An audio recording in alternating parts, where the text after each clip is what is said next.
చీకటి కావస్తుండగా ప్రయాణికులతో పూర్తిగా నిండి రద్దీగా ఉన్న ఒక బస్సు తమ గమ్యస్థానానికి బయలుదేరింది. ఆ బస్సు ఒక అడవి గుండా ఘాట్ రోడ్డుపై ప్రయాణిస్తుండగా అకస్మాత్తుగా వాతావరణం మారిపోయి భయంకరమైన ఉరుములు మెరుపులతో కూడిన కుండపోత వర్షం ప్రారంభమైంది. ప్రయాణికులందరూ చూస్తుండగానే ఒక పిడుగుపాటు వల్ల బస్సుకు 50 అడుగుల దూరంలో ఓ చెట్టు పడిపోయింది. డ్రైవర్ చాకచక్యంతో బస్సును ఆపివేశాడు. ఆ చెట్టు మరో పక్కకు ఉన్న లోయ వైపు విరిగిపడటం వల్ల వీరి మార్గానికి ఎటువంటి అడ్డు రాలేదు. కొద్దిసేపటి తరువాత మళ్లీ బస్సు బయలుదేరింది. ప్రయాణికులందరూ ఊపిరి బిగబెట్టుకుని కూర్చున్నారు.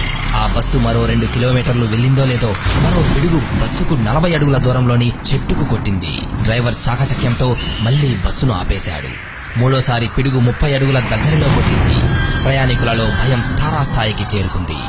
అరుపులు ఏడుపులు మొదలయ్యాయి.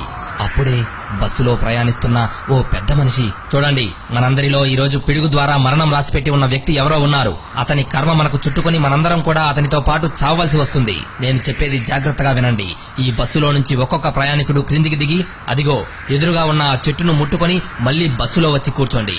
మరణం రాసిపెట్టి ఉన్న వ్యక్తి ఆ చెట్టును ముట్టుకోగానే పిడుగుపాటు తగిలి మరణిస్తాడు. మిగిలిన వాళ్ళు క్షేమంగా వెళ్ళవచ్చు.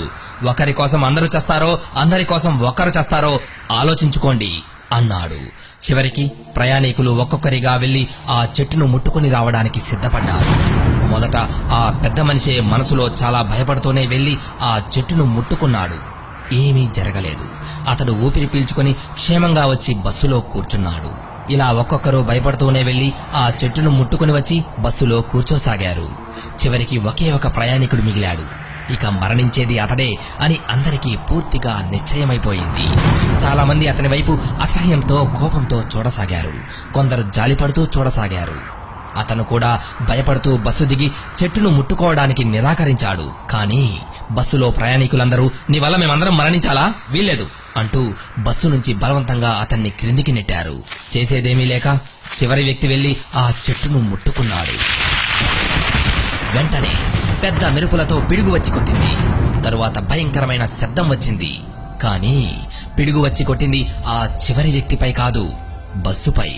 అవును, బస్సుపై పిడుగుపడి అందులోని ప్రయాణికులందరూ మరణించారు. నిజానికి ఆ చివరి వ్యక్తి ఆ బస్సులో ఉండడం వలనే ఇంతవరకు ఆ బస్సుకు ప్రమాదం జరగలేదు. అతని పుణ్యఫలం దీర్ఘాయుషు వారందరినీ కాపాడింది. ఈ కథలో లాగానే మనం జీవితంలో సాధించిన విజయాలలో కానీ ఆపదల నుండి రక్షించబడిన సందర్భంలో కానీ ఆ క్రెడిట్ అంతా మనదే అనుకుంటాం. కానీ ఆ పుణ్యఫలం మన తల్లిదండ్రులది కావచ్చు, జీవిత భాగస్వామిది కావచ్చు, పిల్లలది కావచ్చు, తోబుట్టువులది కావచ్చు, మన క్రింద పనిచేసే వారిది కావచ్చు, లేదా మన శ్రేయస్సును కోరే స్నేహితులది, బంధువులది కావచ్చు. ఈ రోజు మనం ఇలా ఉన్నామంటే అది మన ఒక్కరి కృషి ఫలితమే అని అనుకుంటే పొరపాటే. ఎంతో మంది పుణ్య ఫలితం, ఆశీర్వాద బలం వారు వారి అదృష్టాన్ని పంచడం కూడా కారణమై ఉంటుంది. ఏదో సినిమాలో చెప్పినట్లు బాగుండడం అంటే బాగా ఉండడం కాదు, అందరితో కలిసి ఆనందంగా ఉండటం.